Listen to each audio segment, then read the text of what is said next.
요즘 이런 생각 한 번쯤 해보셨을 겁니다. 앞으로 혼자 살게 되면 괜찮을까? 그런데 2026년이 되면요. 혼자 사는 시니어의 삶은 지금보다 훨씬 덜 불안해집니다. 오늘은 그 이유를 차분하게 하나씩 이야기해 보려 합니다. 사실 이 주제를 꺼내는 것 자체가 조심스럽습니다.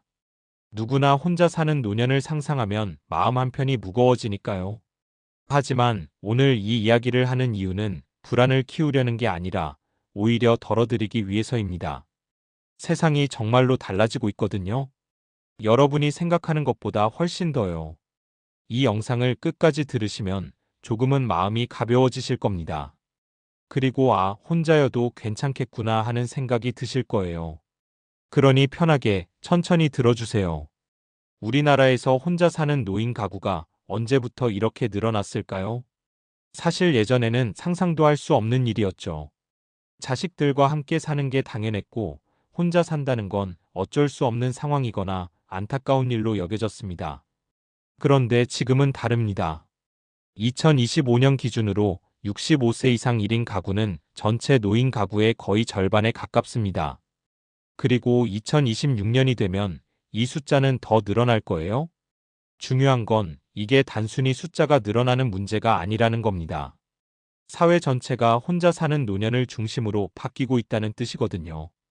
왜 이렇게 된 걸까요? 먼저 가족 구조가 완전히 달라졌습니다.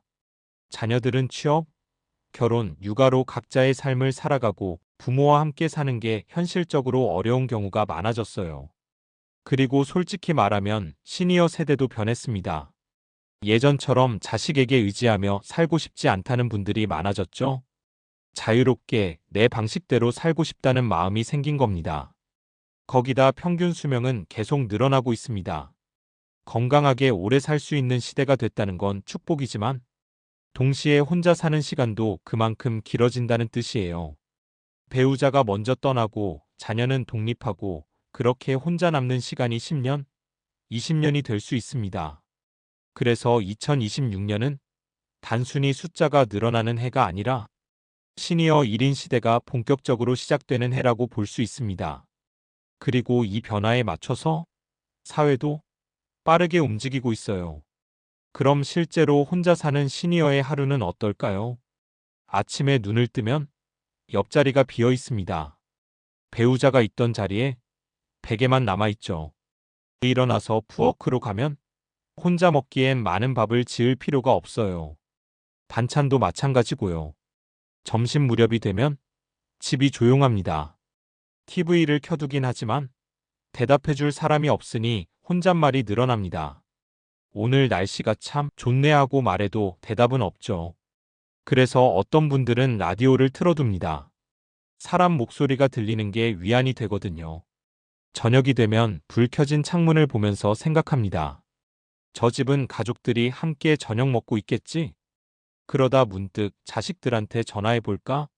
하는 마음이 들지만 바쁠 것 같아서 망설이게 됩니다. 이게 혼자 사는 시니어의 현실입니다. 자유롭긴 하지만 때로는 허전하고 때로는 외롭습니다.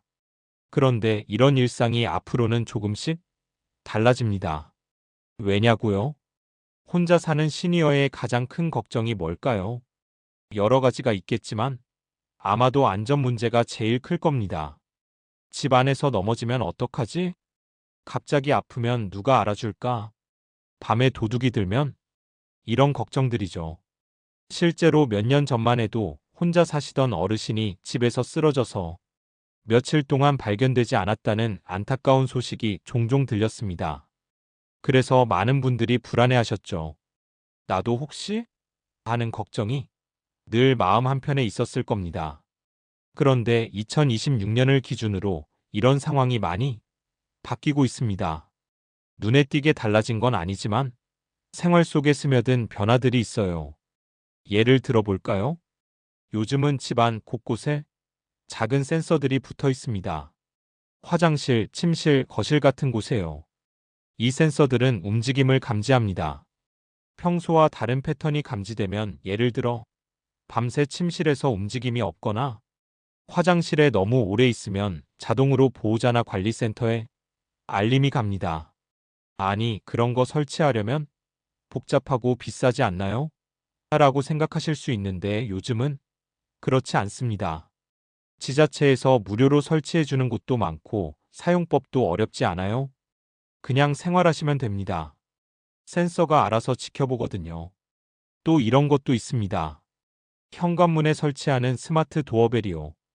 누가 방문하면 자동으로 영상이 찍히고 휴대폰으로 확인할 수 있습니다. 문을 열기 전에 누군지 알 수 있으니 보이스피싱이나 강도 걱정이 줄어들죠.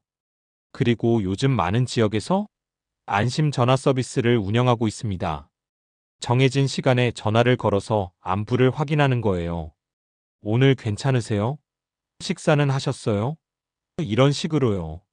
간단해 보이지만 누군가 나를 신경 쓰고 있다는 것만으로도 마음이 놓입니다. 이런 변화들이 2026년쯤 되면 더 보편화됩니다. 특별한 사람만 누리는 게 아니라 혼자 사시는 대부분의 시니어가 자연스럽게 이용하게 되는 거죠. 그래서 예전처럼 혼자 있다가 무슨 일 생기면 어떡하지 하는 불안이 많이 줄어듭니다. 안전 문제가 해결되면 그 다음 걱정은 도움에 관한 것입니다. 아플 때, 불편할 때, 누군가의 도움이 필요할 때 말이죠. 예전에는 이런 도움을 받으려면 눈치가 보였습니다. 자식한테 부탁하기도 미안하고 복지 서비스를 이용하는 건 왠지 창피하다고 느끼는 분들도 많으셨어요. 하지만 이제는 다릅니다. 사회 전체가 도움받는 게 당연한 권리라는 인식으로 바뀌고 있거든요. 2026년을 기준으로 보면 각 지역마다 시니어 돌봄센터 같은 곳이 훨씬 더 촘촘하게 생겨나고 있습니다. 여기서는 단순히 아픈 사람만 돌보는 게 아니라 일상적인 불편함을 해결해주는 서비스도 제공해요. 예를 들어 전구 갈아 끼우기, 무거운 짐 옮기기, 은행 업무 도와주기 같은 것들이죠. 또 방문 건강관리 서비스도 많이 늘어났습니다. 간호사가 정기적으로 집에 와서 혈압도 재주고 약은 잘 먹고 있는지 확인해주고 필요하면 병원 예약도 도와줍니다. 이런 서비스를 이용하는 게 이제는 전혀 이상한 일이 아니에요. 그리고 무엇보다 이런 서비스들이 혼자 사는 사람을 기준으로 설계되고 있다는 점이 중요합니다. 예전에는 가족이 있다는 걸 전제로 제도가 만들어졌다면 이제는 혼자 사는 사람도 충분히 생활할 수 있도록 시스템이 바뀌고 있는 거죠. 예를 들어 식사 배달 서비스도 그렇습니다. 단순히 음식만 배달하는 게 아니라 배달하는 사람이 안부도 확인하고 집 안 상황도 체크합니다. 오늘 괜찮으세요? 뭐 불편한 거 없으세요? 이런 식으로요. 그래서 혼자 계셔도 누군가와 연결되어 있다는 느낌을 받을 수 있습니다. 이렇게 복지와 돌봄의 방식이 바뀌면서 혼자 산다는 게 더 이상 고립을 의미하지 않게 됐어요. 도움이 필요할 때 손만 뻗으면 닿을 수 있는 곳에 시스템이 있다는 것, 그게 가장 큰 변화입니다. 그럼 이런 환경에서 혼자 살아도 괜찮아지는 사람들은 어떤 특징이 있을까요? 제가 여러 사례를 보면서 느낀 공통점이 몇 가지 있습니다. 첫째, 규칙적인 생활을 유지합니다. 아침에 일어나는 시간, 식사 시간, 잠드는 시간이 어느 정도 일정해요. 혼자 살면 누가 깨워주거나 챙겨주는 사람이 없으니까 자기 스스로 리듬을 만드는 게 중요합니다. 이게 무너지면 하루 종일 나른하고 무기력해지기 쉽거든요. 둘째, 사람들과의 연결고리를 하나라도 유지합니다. 꼭 매일 만나야 한다는 건 아니에요. 일주일에 한 번 나가는 경로당, 한 달에 2번 하는 동네 모임, 이런 작은 연결이라도 있으면 외로움이 훨씬 덜합니다. 또 자식들과 정기적으로 통화하는 것도 좋고요. 중요한 건 완전히 단절되지 않는 것입니다. 셋째, 혼자 있는 시간을 즐길 줄 압니다. 외롭다고 느끼는 것과 혼자 있는 걸 즐기는 건 다른 문제예요. 어떤 분들은 혼자서도 책을 읽고 TV를 보고 산책을 하면서 충분히 만족스러운 하루를 보냅니다. 혼자 있다고 해서 항상 외로운 건 아니라는 거죠. 넷째, 도움을 요청하는 데 익숙해집니다. 혼자 다 해결하려고 하면 힘듭니다. 불편한 게 있으면 자식한테 말하고 복지 서비스를 이용하고 이웃한테 부탁도 하고요. 이렇게 도움을 주고받으면서 사는 게 혼자 사는 삶을 덜 힘들게 만듭니다. 다섯째, 마음을 너무 무겁게 먹지 않습니다. 나는 외롭다, 나는 불쌍하다 이렇게 생각하면 정말로 그렇게 됩니다. 대신 나는 자유롭다, 내 시간을 내 마음대로 쓸 수 있다고 생각하면 같은 상황도 다르게 느껴져요. 이런 분들을 보면 혼자 산다는 게 결코 불행이 아니라는 걸 알게 됩니다. 오히려 자기만의 방식으로 평화롭게 살아가는 모습이 멋있어 보이기까지 합니다. 그럼 지금부터 뭘 준비하면 좋을까요? 막연하게 걱정만 하는 것보다 하나씩 준비해 나가는 게 훨씬 마음 편합니다. 크게 5가지로 나눠서 말씀드릴게요. 첫 번째, 생활 측면입니다. 집 안 환경을 점검해 보세요. 넘어질 위험이 있는 곳은 없는지, 문턱은 낮은지, 화장실에 손잡이가 있는지 같은 것들이요.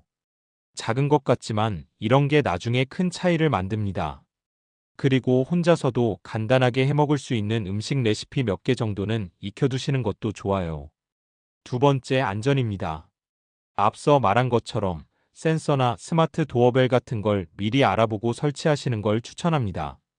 지자체에 문의하면 무료로 지원해주는 경우도 많으니까요. 그리고 비상 연락망을 정해두세요. 자식, 친구, 이웃 중에서 급할 때 연락할 수 있는 사람을 몇 명 정해놓는 겁니다. 세 번째, 건강입니다. 정기적으로 건강검진 받으시고 만성질환이 있으면 꾸준히 관리하세요. 그리고 가능하면 매일 조금씩이라도 움직이는 습관을 들이시는 게 좋습니다. 산책, 가벼운 체조, 뭐든 좋아요. 몸을 움직이면 기분도 좋아지고 건강도 유지됩니다. 네 번째, 관계입니다. 지금부터 사람들과의 연결고리를 만들어 두세요. 동네 모임에 나가보고 친구들과 정기적으로 만나고 자식들과 자주 연락하세요. 나중에 혼자 살게 됐을 때 이 관계들이 큰 힘이 됩니다. 다섯 번째, 마음입니다. 혼자 사는 것에 대해 너무 두려워하지 마세요. 세상이 변하고 있고 혼자 살아도 충분히 괜찮은 환경이 만들어지고 있습니다. 그리고 외로움을 느끼는 게 잘못된 게 아니라는 것도 기억하세요. 누구나 외로울 수 있고 그럴 땐 솔직하게 표현하고 도움을 받으면 됩니다. 이 5가지를 하나씩 챙겨나가면 나중에 혼자 살게 되더라도 훨씬 더 안정적이고 편안한 생활을 하실 수 있을 겁니다.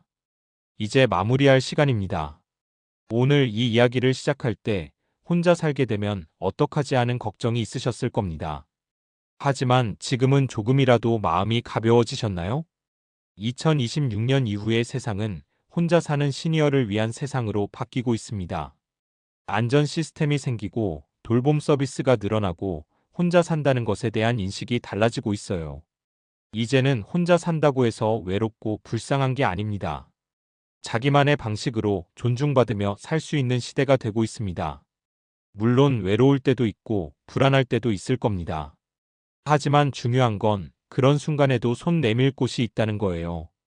도움을 받을 수 있는 시스템이 있고 연결될 수 있는 사람들이 있습니다. 여러분은 혼자여도 충분히 괜찮습니다. 충분히 존중받을 자격이 있고 행복할 권리가 있습니다. 오늘 이 영상이 여러분의 마음에 작은 위안이 됐으면 좋겠습니다. 도움이 되셨다면 구독과 좋아요, 알림 설정 부탁드려요.